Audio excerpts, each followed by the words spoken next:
The very big cities, Berlin, Munich, Hamburg, Düsseldorf, Köln, Stuttgart, they have exactly the same problem. So there's not enough houses, and especially for the lower segment of society, so people with not so much income, there's not enough houses. So there is a need for social housing, affordable housing, subsidized housing, or a new modality is, for example, that you collectively buy a house. So it's or rent a house.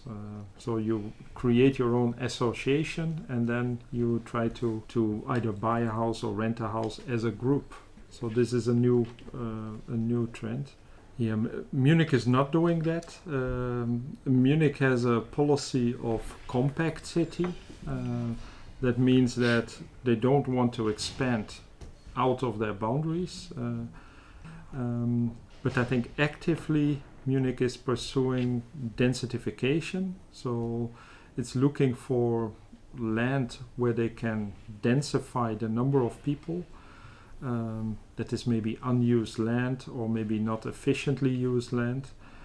Actually, Munich is a compact city and a green city. So there's a minimum amount of green that has to be in the city. So you cannot expand in the parks, for example. Before, the railway was owned by the railway company, and they had a lot of extra land close to the railways, and now they're trying to build closer to the railways so that all of a sudden you have lots of extra land. There was a military area in the city. We don't need military anymore in the city, or maybe not so much, so they convert these sort of areas now also in residential areas. Also multifunctional use of space, that you use a single building for multiple purposes, day and night, for example. First of all, I think they try to preserve a minimum amount of green, so that is a sort of official policy. We must have or maintain a certain amount of green.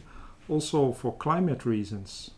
If you get rid of the green, then the city will heat up quite rapidly by 1 or 2 degrees. But in Munich, there are active and proactive policies to do something for the low-income groups. So there's various types of policies.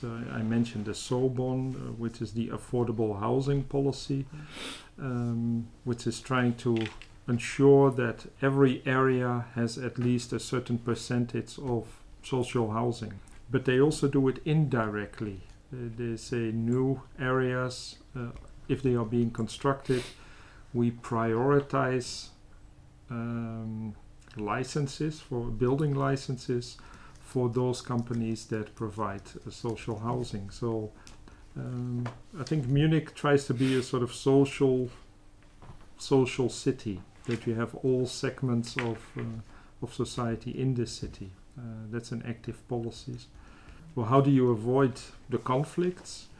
I think there is, in general, in Germany, there's a tradition to do a lot of consultation with citizens. So throughout the process, there are lots of stakeholder meetings. There is